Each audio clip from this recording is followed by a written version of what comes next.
Como lo venimos haciendo desde el domingo pasado, hemos hecho un paréntesis en nuestro estudio del Evangelio de San Juan y estamos iniciando estudios que nos acerquen al tema de la Navidad. Ustedes y yo, como creyentes, sabemos qué es la Navidad, pero muchos de aquellos con quienes vamos a estar en estas fiestas, ellos no saben lo que es Navidad. Entonces queremos refrescar la memoria para que ustedes puedan contarle a sus familiares y amigos que van a estar celebrando la Navidad con ustedes qué es la Navidad. Y por eso estamos haciendo una serie de 4 sermones acerca de este evento magnífico que es la encarnación de nuestro Salvador Jesús. El domingo pasado estuvimos considerando la profecía, una de las muchas profecías que hablaba de que iba a venir. Y hoy vamos a estar considerando el anuncio ya a los más cercanos, en este caso incluso al que en forma legal va a ser el papá del mismo Jesús, que es José. Y vamos a estar considerando lo que el Señor nos enseña aquí, y mi esperanza y mi idea es primero que nos dé a nosotros un profundo regocijo y asombro de lo que tenemos nosotros como cristianos con Cristo, pero también que el Señor nos capacite para hablarle a otros de ese asombroso, extraordinario Señor y Salvador que es Jesús y que vino Él a hacer. Entonces vamos a estar considerando este pasaje el día de hoy. Antes de iniciar con el sermón, quisiera hacer una introducción cultural para que podamos entender mejor el pasaje. Entonces, algunas de las cosas que quisiera explicar es, en primer lugar, acerca de cómo se casaban los judíos en esa época. Porque, por un lado, dice que ellos no vivían juntos, pero por otro lado dice que él era el marido de ella y que para no infamarla se iba a divorciar. Entonces, ¿cómo así? ¿Estaba casado o no estaba casado? Bueno, la respuesta es que en la cultura judía habían en un matrimonio 2 eventos separados en el tiempo. Uno era el evento del compromiso, que era un compromiso oficial y legal.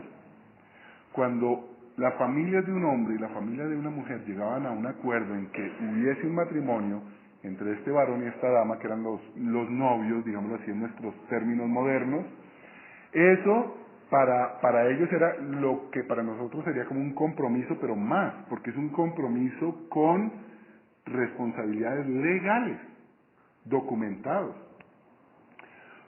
Pero, aunque ellos ya estaban legalmente casados, eso no significaba que ellos iban a empezar a convivir juntos. Pasaba un periodo de tiempo y era irregular, no siempre era el mismo, podía ser hasta un año después que el varón venía y se llevaba de la casa del padre a su esposa, y eso era una fiesta increíble, era una fiesta que a veces duraba semanas, una semana. Entonces, lo que estamos viendo aquí era un tiempo intermedio. Ya estaban comprometidos, ya estaban casados legalmente, digámoslo así, en nuestros términos modernos ellos ya estaban casados legalmente, pero todavía no estaban conviviendo, la luna de miel todavía no se había dado. Pero el novio en cualquier momento podía tomar la decisión de ir por su novia, su esposa, y llevársela a su casa y hacer una gran fiesta y ya empezar a convivir juntos. Entonces está en este término intermedio. Otra cosa que ustedes y yo debemos recordar, que no está en este evangelio, pero está en otro evangelio, es el relato en que a María también se le apareció un ángel para explicarle lo que iba a pasar con ella, que era asombroso, único, extraordinario. No ha habido otra mujer que haya concebido sin haberse casado, sin haber tenido relaciones con un varón. Pero María sí. María, entonces el ángel vino y le explicó a María que lo que en ella estaba del Espíritu Santo era concebido. Y ustedes recuerdan que también ese ángel le dijo que su prima, la que no había podido tener hijos, la estéril, por el poder del Espíritu Santo, el mismo que estaba actuando en María, haciéndole tener un bebé de la nada, ese mismo poder había hecho que su otra prima, por medio de su esposo, eso sí, tuviera un hijo. Y ustedes recuerdan que entonces María fue a visitar a Elizabeth.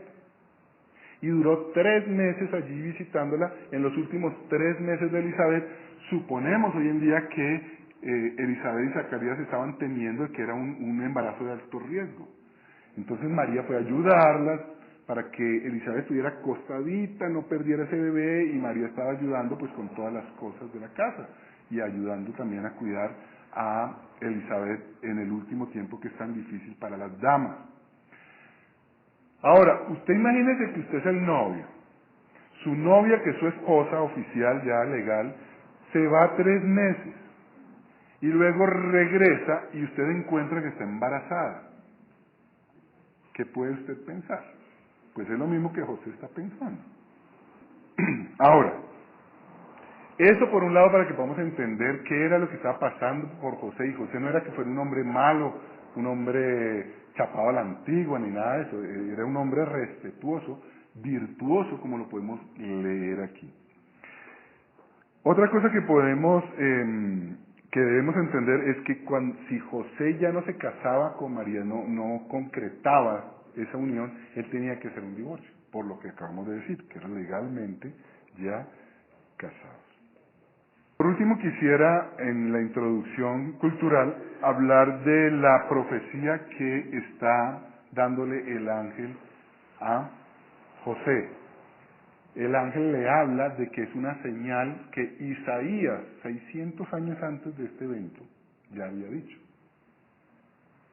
Entonces, ¿qué es lo que le está queriendo decir el ángel a José, y qué es lo que el ángel está queriendo decirle al pueblo de Israel, al pueblo de Dios, es decir, a ustedes y a mí?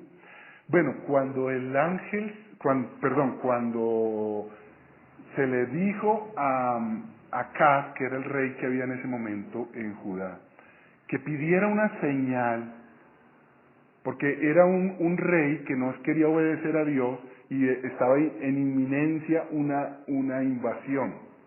Este rey, que era un rey de Judá, un descendiente de Israel, pero que no temía a Dios, ni obedecía a Dios, ni vivía para Dios, cuando este rey perverso, digámoslo así, entendió que iban incluso el pueblo de sus hermanos, que era Israel, estaban poniéndose de acuerdo para invadir a Judá, él lo que quería era pedir ayuda a Jerusalén.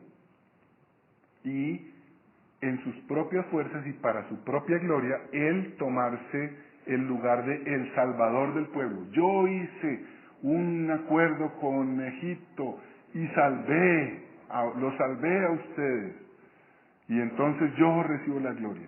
Él quería eso, pero Dios envió a Isaías a decirle, ¿sabes qué? Van a venir a invadirte, y yo, Jehová, voy a salvar a Israel. Pídeme la señal que tú quieras, para que tú sepas que esto va a ser verdad. Entonces, este rey acá dijo, no, pero así la gloria no es para mí, sino para Dios. Entonces dijo, no, yo no voy a tentar al Señor. Incluso se presentaba muy espiritual. No voy a tentar al Señor, pidiéndole señal. Pero la verdad en su corazón era que quería hacer su propia voluntad. Todo esto para decir que el pueblo de Israel ya estaba condenado, ya iba definitivamente a ser invadido, pero el pueblo de Judá, con estos reyes que tenía, tan perversos, tan alejados de la voluntad de Dios, tampoco tenían esperanza. De hecho, sabemos que efectivamente así sucedió. Tanto Israel como Judá fueron esparcidos por la faz de la tierra a causa de su abominación de rebelión contra Dios. Entonces Dios mismo permitió que otros pueblos vinieran y los despacharan para todos lados. No pudieran seguir más en la tierra prometida, que es la tierra que simboliza la comunión de Dios con su pueblo. Pero Isaías no se queda ahí. Hay una promesa, y esa promesa es la misma que está recibiendo ahora José. El pueblo de Dios, el pueblo de Israel, va a recibir un rey que sí va a estar haciendo las cosas de acuerdo a la voluntad de Dios. Y que gracias a ese rey y a su gobierno, la relación de Dios con su pueblo va a ser continua y eterna. Eso es lo que le está diciendo aquí el ángel a José. Que ese bebé que él tiene es el rey que va a lograr una convivencia perfecta, continua y eterna con Dios. Y eso lo vamos a ver más adelante también en lo que el ángel le dice a José. Entonces, eso ahora por contexto. Ahora vamos a ir a nuestro texto y a irlo explicando. Nuestro tema, como les dije ya al comienzo, es que la noticia del nacimiento de Jesucristo, de la encarnación de Jesús, es la noticia más extraordinaria de la historia de la humanidad. La noticia de la encarnación de Cristo es la más extraordinaria de toda la historia de la humanidad.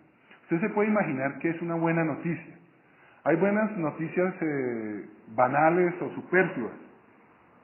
Que ganó la selección Colombia. Bueno, cuando hablo de todo es una exageración, una hipérbole. Todos salen a celebrar, todos los colombianos. Pero realmente ha habido ocasiones en la historia que casi realmente, literalmente, todo el pueblo sale a celebrar. Por ejemplo, la celebración de la paz, de la victoria de los aliados después de la Segunda Guerra Mundial.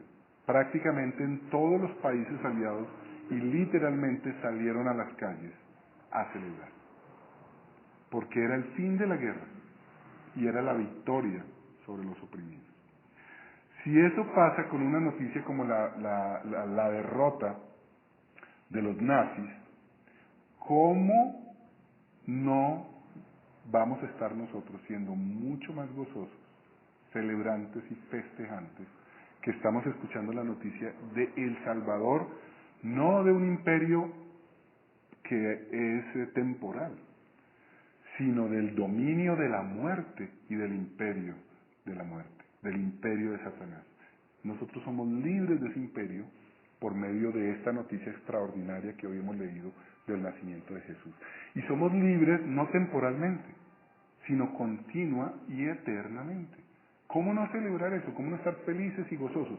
Hoy, dentro de las oraciones que tenemos como pueblo de Dios, pero sobre todo como Iglesia Refugio, es que podamos ser reflejo de ese gozo, de esa paz, de esa plenitud, y sus rostros y el mío deben reflejar esa plenitud y esa satisfacción, esa paz, ese gozo que hay en Cristo.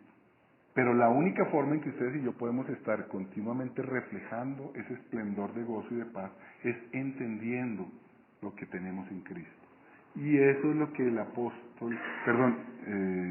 el ángel quiere enseñarle a José, y también lo que el evangelista, el apóstol, quiere enseñar al pueblo de Dios, el apóstol Mateo. Vamos a tener entonces 3 puntos para desarrollar esta idea de esa extraordinaria noticia, la más extraordinaria de la historia de la humanidad, que es la encarnación de nuestro Salvador Jesús. Lo primero que vamos a hacer es explicar por qué es extraordinaria esa idea. Lo segundo, qué hizo Jesús para que esa noticia fuera tan extraordinaria. Y nuestro tercer punto va a ser cómo nos afecta a nosotros esa noticia tan extraordinaria, o cómo nos afecta. No vamos a dar todo el arco iris de cómo nos afecta, sino mirando a José, cómo lo afectó a él, podemos descubrir algunas de las formas en que nosotros también podemos y debemos ser afectados por esa noticia. Entonces vámonos a ir a nuestro primer punto. ¿Por qué es esta la noticia más extraordinaria de toda la historia de la humanidad?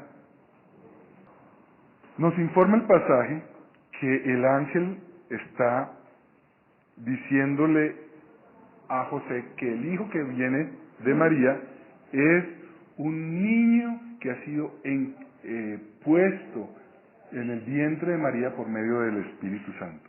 Eso nos dice que es un niño, y es importante que ustedes y yo entendamos para nosotros, pero que también le contemos a la gente que realmente la Navidad es el nacimiento de Jesús, que vino al mundo como hombre, que Jesucristo es 100% hombre. Y explíquenle a la gente por qué es importante que Jesús haya nacido como hombre. Díganle ustedes a la gente, mire, nosotros, todos los seres humanos, somos pecadores, ofensores, merecemos la ira de Dios. Por eso Dios tuvo que tomar forma humana, para que un ser humano, el ser humano, pague por nosotros como seres humanos. Y eso es lo que Jesús vino a hacer. Él nació como un bebé para que al tomar forma humana pueda pagar por nosotros que somos seres humanos, en lugar nuestro, reemplazándonos a nosotros en la cruz. Es vital que nosotros creamos, y es vital que otros escuchen, y oremos también para que el Señor les dé la capacidad de creer que Jesús vino como ser humano, tomó forma humana. También es sumamente importante que nosotros entendamos y podamos explicar por qué vino de una virgen, que es la siguiente idea. Dice que María no fue que tuvo relaciones, sino que eso estaba del Espíritu Santo, directamente. Solo ha habido dos seres humanos que han nacido directamente de Dios. ¿Quiénes son? Adán y Cristo. Eva fue tomada de Adán y luego de Adán y Eva viene toda sangre, dice la palabra de Dios. Todos los seres humanos, así la evolución y los científicos locos de hoy en día digan otra cosa. La Biblia, que es la verdad, dice que todos los seres humanos vienen de una pareja, un hombre y una mujer. También por eso todos los seres humanos nacemos bajo pecado. Adán y Eva pecaron, ustedes y yo somos hijos de Adán y Eva, luego ustedes y yo nacemos bajo el pecado y pecadores. Por lo tanto, todos y cada uno de nosotros tenemos como destino final el infierno por la eternidad. Esa es la realidad del ser humano. Cuando la Biblia nos dice que Jesús nace de una virgen, está diciendo que hay un otro Adán, hay otra raíz, hay otra especie humana, no diferente, pero en lo que representa al tribunal de Dios, a la justicia de Dios, es otro ser humano. Jesús nace, pero Él no nace ordinariamente, es decir, Él no es hijo de Adán y Eva. Por lo tanto, Él no nace bajo pecado. Y esa es la razón por la cual nace de una virgen. Él no nace bajo pecado. Él nace sin pecado. Por eso podemos decir que Él es Salvador, porque solamente uno que es sin pecado puede pagar en rescate, en reemplazo de otros. Solo uno sin pecado. Es por eso que nosotros con tanta importancia debemos entender y explicar este punto. Jesús nació de una virgen. Jesús no nació en el linaje de Adán. Jesús es otro Adán, como nos lo explica Pablo en Romanos. Él es un nuevo Adán. Y todos aquellos que seamos arrancados del primer Adán e injertos, metidos en el segundo Adán, esos somos salvos. Porque este segundo Adán es sin pecado. Y todos los que estemos injertos en él, al ser lavados por la sangre de Cristo, somos ahora enraizados en Cristo y en Cristo hallados sin pecado. Esa es la importancia del hecho de que Jesús haya nacido de una virgen. Tercero, nos dice que es engendrado por el Espíritu Santo y por eso puede decir legítimamente que es hijo de Dios. ¿Ustedes se acuerdan de la genealogía que Jesús tuvo con Lucas? Lucas también hace una genealogía de Jesús, y llega que este es hijo de este, y este es hijo de este, y este es hijo de este, y este es hijo de este, hasta que llega a Adán. ¿Y Adán es hijo de quién? De Dios, porque él es el primer ser humano. ¿Y de quién es hijo? Él no tuvo papá. ¿Quién fue su papá? Dios. En ese mismo sentido, fíjense ustedes, en ese mismo sentido, Jesús no tiene padre. ¿Quién es su papá? Si fue engendrado el Espíritu Santo. Dios. Por eso, legítimamente, en el sentido de genealogía, podemos decir que realmente Jesús es hijo de Dios. Luego, legalmente es hijo de José, pero sabemos que en forma naturalmente es hijo de Dios. Y hay una última información que nos da aquí el ángel y el apóstol por medio del ángel, y es que José y por tanto Jesús son hijos de David. ¿Por qué es importante? Bueno, esto es importante porque David recibió la promesa que un descendiente suyo iba a ser el rey que iba a liberar al pueblo de Dios, al pueblo de Israel, y lo iba a llevar a vivir con Dios por siempre y para siempre, un reinado de paz, de gozo eternos, teniendo comunión con Dios, sin interrupciones, sin más interrupciones, sin malas noticias de que volvió otro y nació otro rey malo, o se descarriló el rey que empezó bien, nada de eso, sino un rey que es perfectamente agradable delante de Dios, perfectamente obediente delante de Dios y perfectamente amado por Dios para siempre, que es Jesús y es nuestro rey. Y ustedes que estamos leyendo, la mayoría de los que estamos aquí, los devocionales, y estamos en Reyes, notan ustedes cómo, de acuerdo a como sea el rey, así le va al pueblo.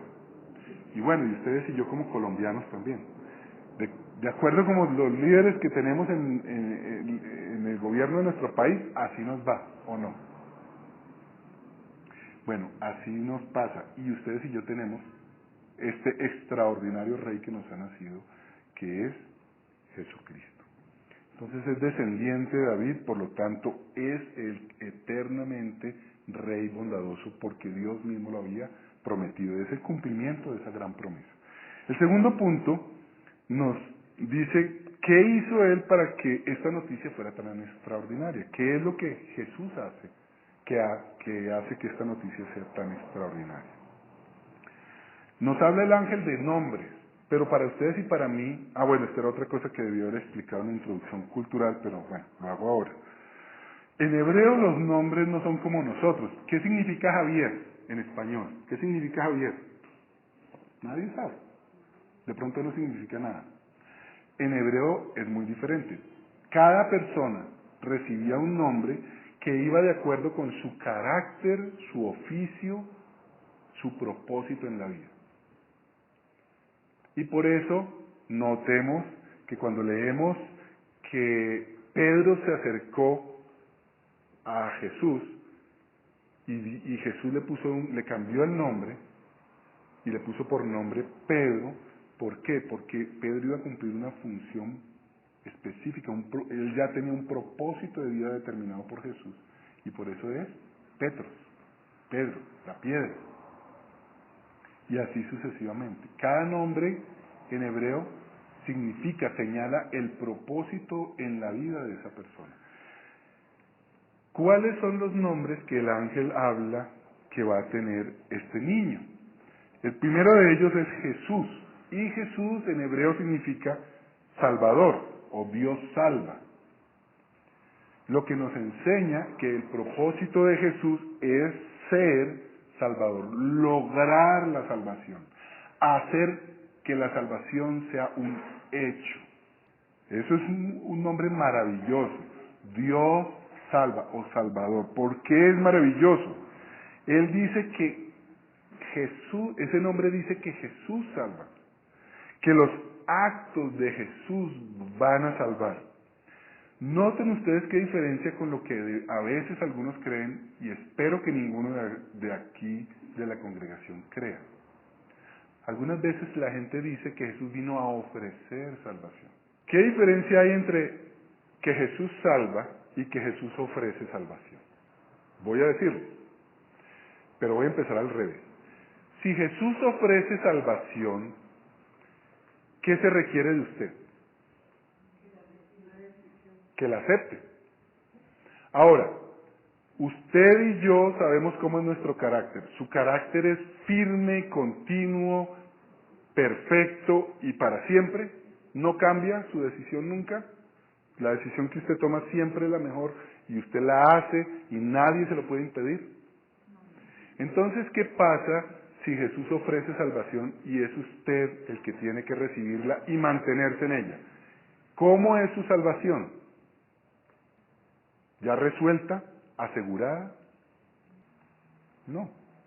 Si el Señor vino a ofrecer salvación, usted el que tiene que agarrarse a ella y no soltarse, su salvación no es segura. Porque usted y yo sabemos que nosotros nos soltamos y nos soltamos muy fácilmente. ¿Qué pasa si Jesús no vino a ofrecer salvación, sino que Jesús vino a salvarlo a usted? Él vino a salvarlo.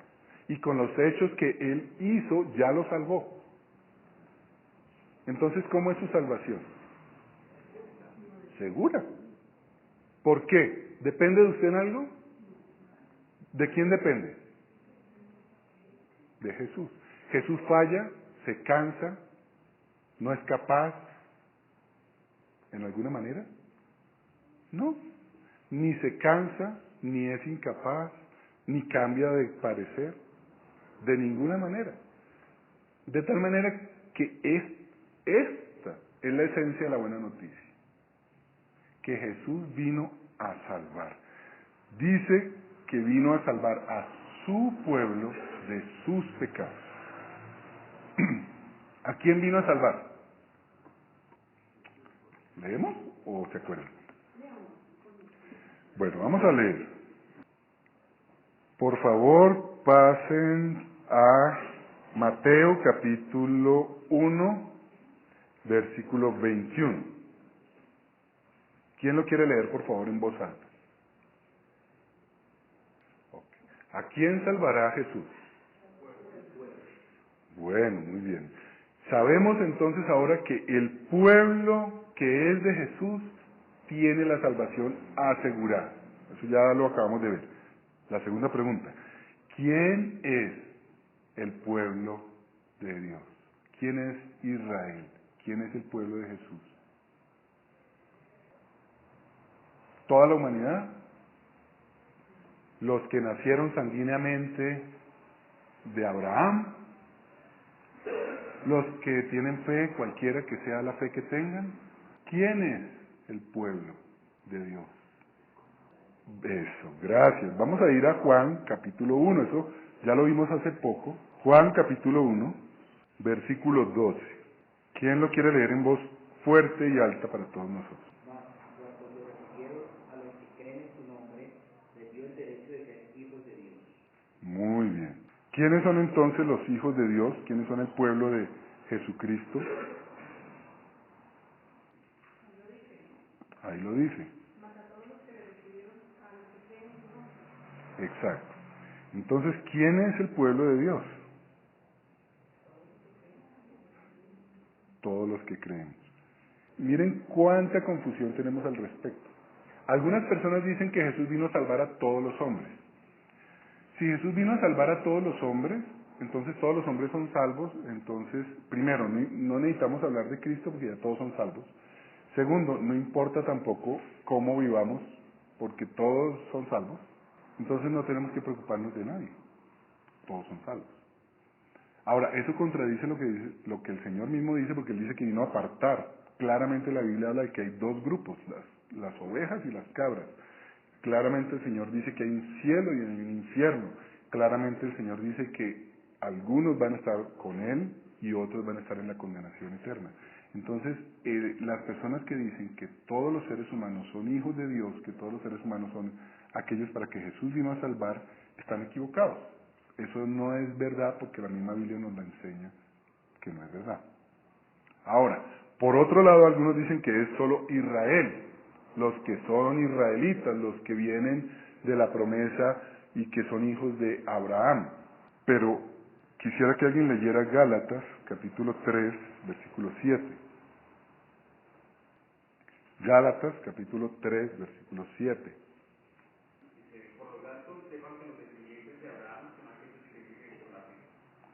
¿Quiénes son los descendientes verdaderos de Abraham? Los que viven por la fe. ¿En quién?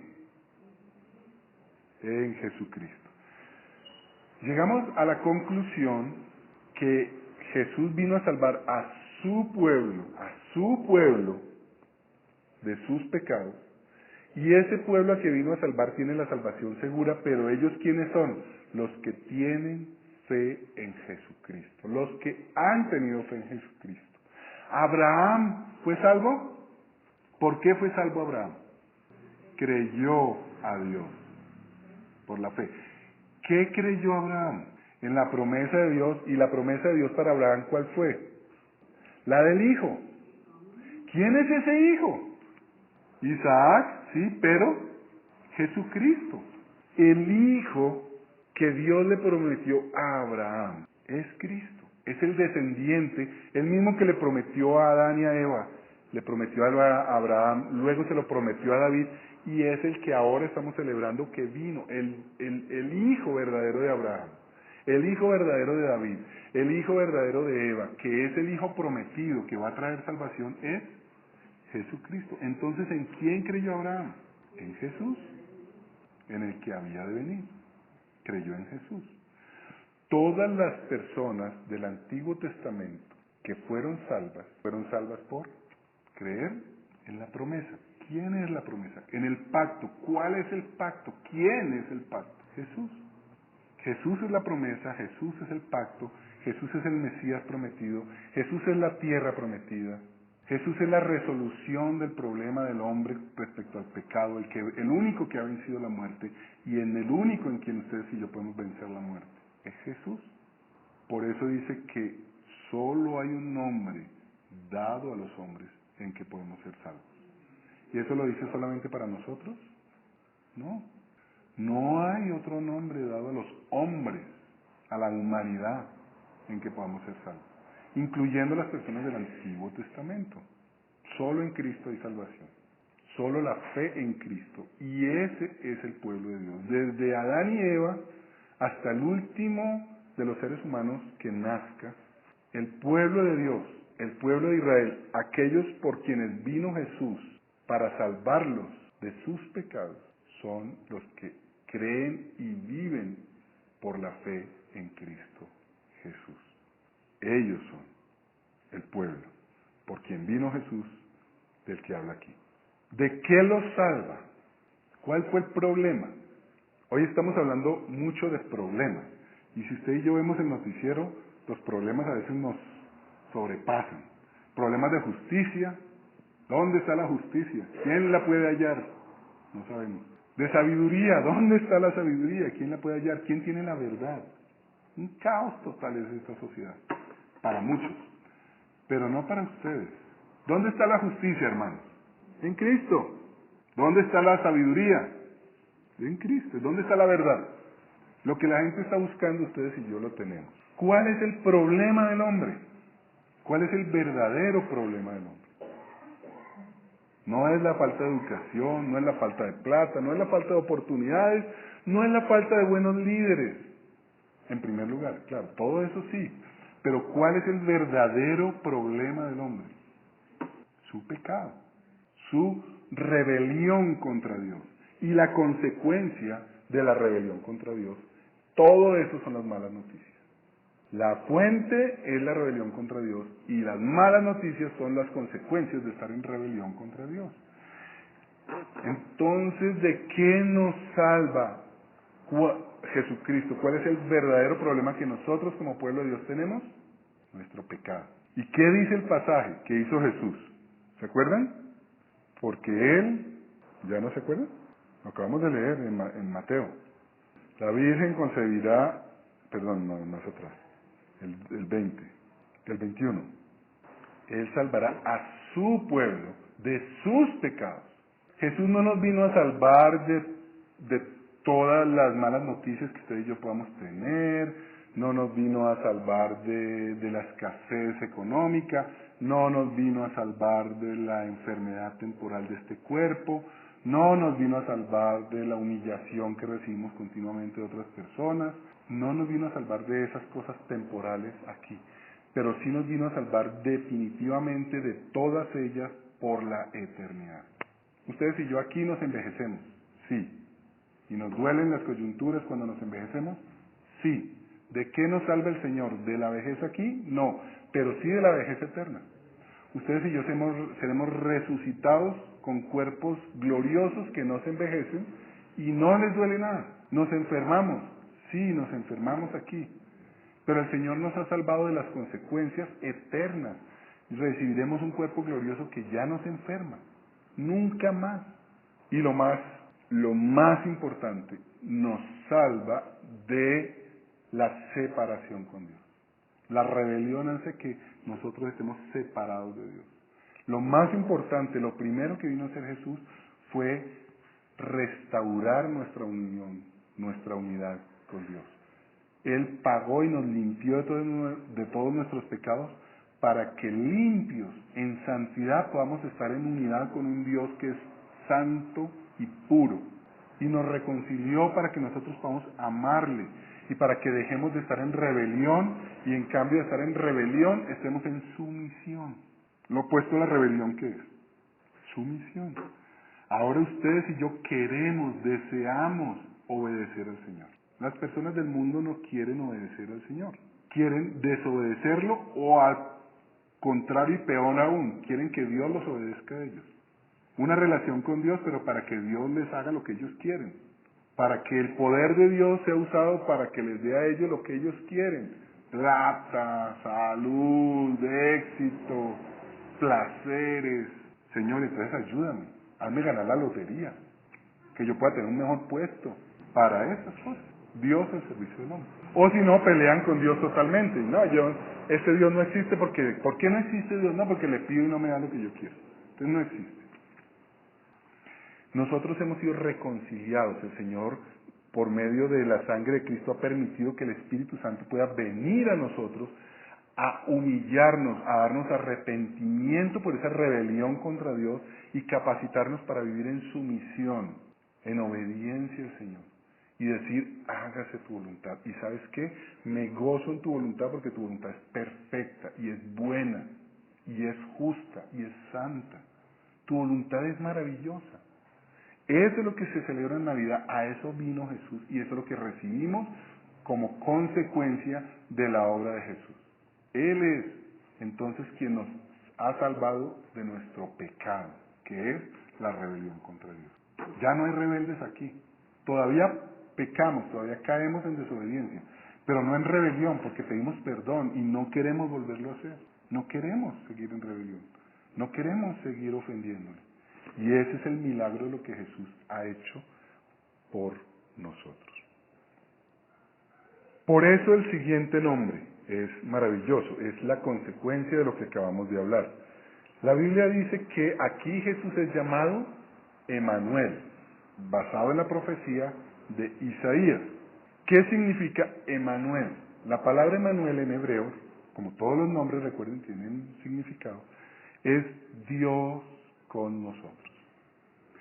Jesucristo es Dios, pero es más que eso, es Dios con nosotros. Jesucristo en dos maneras es Dios con nosotros. En primer lugar es Dios con nosotros porque realmente Él siendo Dios, Él vino al mundo y tomó forma humana y a partir de ahora Él tiene forma humana. ¿Cuándo dejará Jesucristo de tener forma humana? ¿Cuándo dirá, bueno, hasta aquí pues, ya no más? Nunca, nunca. Jesús ha tomado forma humana y ahora forma parte de su ser, de su naturaleza. Por los siglos y los siglos, Jesús es Dios y por los siglos de los siglos Jesús es hombre y por lo tanto es Dios con nosotros. Así como los apóstoles pudieron verlo, abrazarlo y hablar con él, así ustedes y yo podremos hacerlo algún día. Dios con nosotros. En un sentido más amplio, Jesucristo es Dios con nosotros porque no solamente logra que Él, la segunda persona de la Trinidad, esté con nosotros, pero Jesús hace que Dios esté con nosotros, la Trinidad esté con nosotros, todo el esplendor de la gloria de Dios esté con nosotros. ¿Qué pasó cuando Jesús derramó su sangre, limpió nuestros pecados? ¿Qué pasó ese día en el templo? ¿Quién recuerda el relato? Se rasgó el velo. ¿Qué significado tenía el velo? Era una restricción. Usted no puede entrar allá donde Dios está. ¿Por qué no puede entrar usted donde Dios está? Porque Dios es santo y usted es pecador. ¿Cómo puede un pecador entrar en la pureza de la santidad de Dios?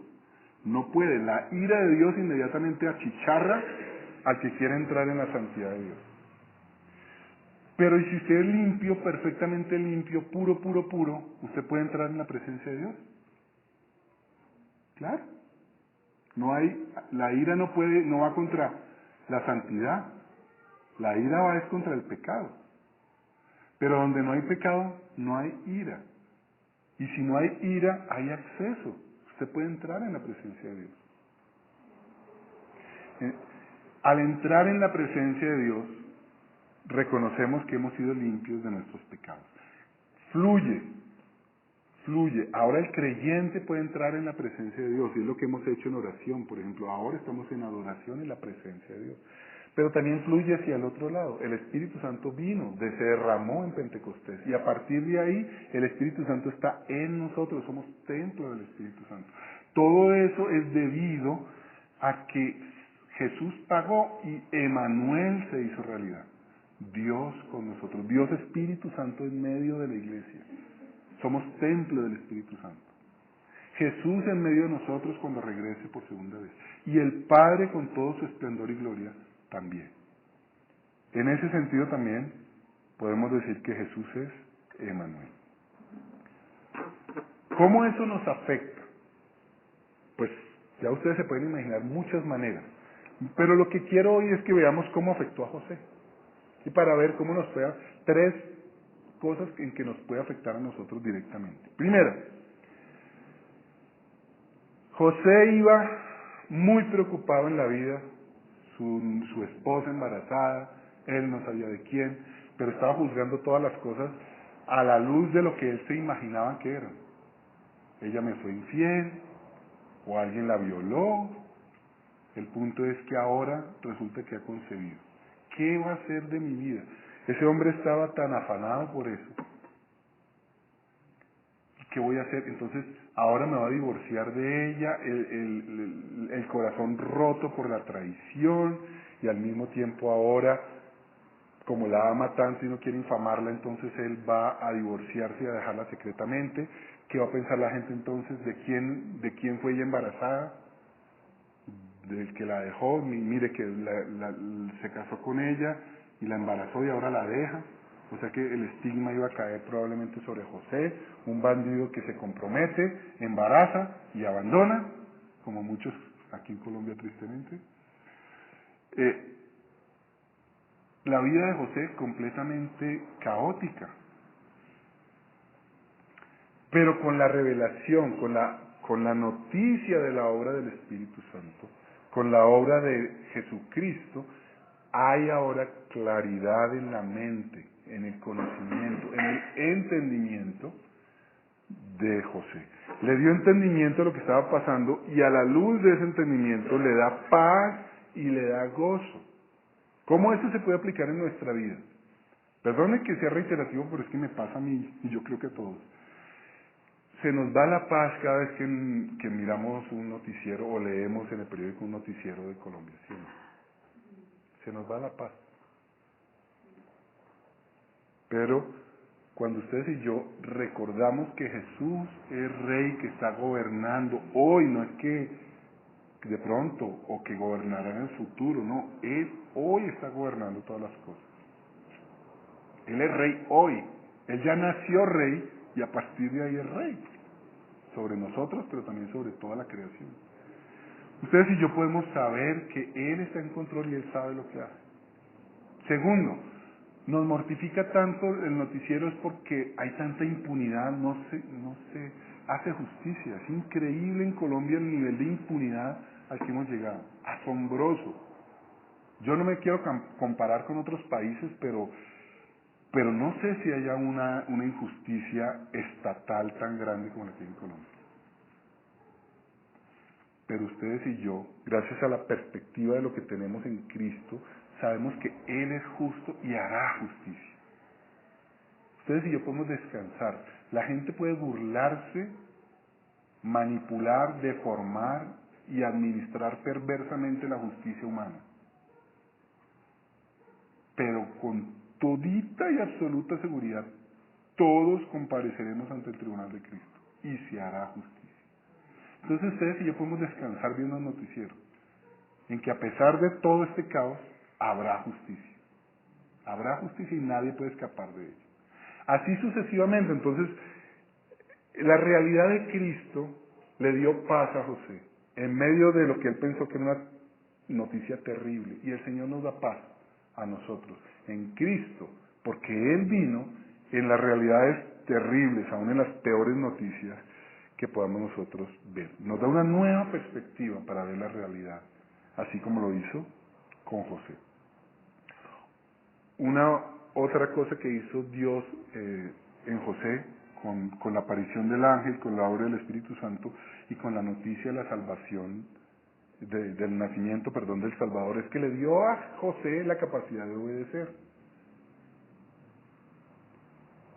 Él, por no saber, por desconocimiento, iba a abandonar a María y por lo tanto a desobedecer a Dios. Pero ahora es capacitado para entender y obedecer.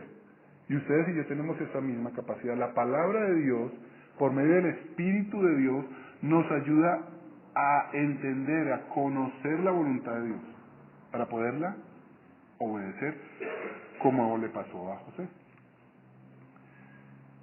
Por lo maravilloso de la noticia, también pudo él, y estuvo motivado, gozoso, a obedecer. Por lo maravilloso de la noticia. Por lo maravilloso de la noticia. Ustedes y yo tenemos la noticia. Es más, tenemos la noticia mucho mejor, mucho más revelada, mucho más clara, superior en todo sentido a la noticia que tuvo José. Y yo espero, mis hermanos, como les dije al comienzo, que el ir redescubriendo y meditando en lo que tenemos en Cristo nos dé a ustedes y a mí la motivación. Y cuando hablo de motivación estoy pensando en el ánimo y en el gozo y en el compromiso para obedecer al Señor y para vivir para Él.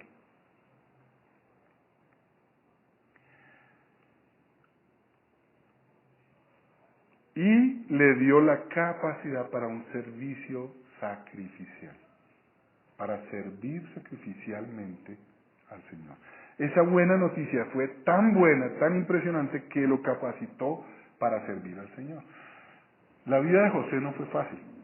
Hasta el día de hoy los judíos dicen que Jesús es hijo de una adúltera. Por lo tanto, José es un cornudo desvergonzado, que aún sabiendo, se casó con ella. Un alcahueto, un débil de espíritu. Hasta el día de hoy. Eso fue lo que tuvo que resistir José. Toda esa humillación, toda esa burla, todo ese rechazo. Eso lo tuvo que padecer él. Y ustedes y yo podemos imaginarnos que en este mismo momento, cuando el ángel le dijo, tú le pondrás por nombre Jesús, es decir, le está diciendo, yo sé que usted no me va a desobedecer. Ya lo daba por anticipado. Usted le va a poner por nombre Jesús, es decir, usted va a seguir con María, usted va a esperar que el niño nazca, y usted lo va a llevar como su hijo al templo, porque el nombre se ponía ¿cuándo? El nombre se ponía en el momento de la circuncisión, como hacemos ahora los católicos romanos, y nosotros ojalá lo hiciéramos, de ponerle el nombre, o afirmar y declarar el nombre públicamente cuando hacemos el bautismo. En la circuncisión era que se daba el nombre. Entonces José, el ángel le decía, usted seguro va a hacer eso. Y era el papá el que lo llevaba y le ponía el nombre en el templo. Le dio esa capacidad aún sabiendo de la burla que iba a ser objeto. No solamente lo capacitó para servir al Señor en medio de la burla y el rechazo, pero también le dio la capacidad de dar testimonio, de contar, de decir, a mí se me apareció un ángel. A mí el ángel me dijo que lo que estaba en María era del Espíritu Santo. Y lo más importante, ese ángel me dijo que Jesús es el Salvador de Israel y que es Dios con nosotros. Esa misma capacidad que Dios le dio a José, nos la ha dado a nosotros. El Señor a nosotros nos ha dado la capacidad de entender para ver el mundo de una manera nueva. También nos ha dado la capacidad para obedecer al Señor y hacerlo con ánimo. Pero por último, la de servirle. de dar testimonio a pesar de que se burlen de nosotros, a pesar de que nos rechacen, y poder decir efectivamente quién es Jesús, que Él es el que salva a su pueblo de sus pecados, y que Él es Dios que vino al mundo a estar con nosotros y que convivimos ahora con Él. Y esa es la manera en que nosotros podemos servir también al Señor como lo hizo José. Oremos.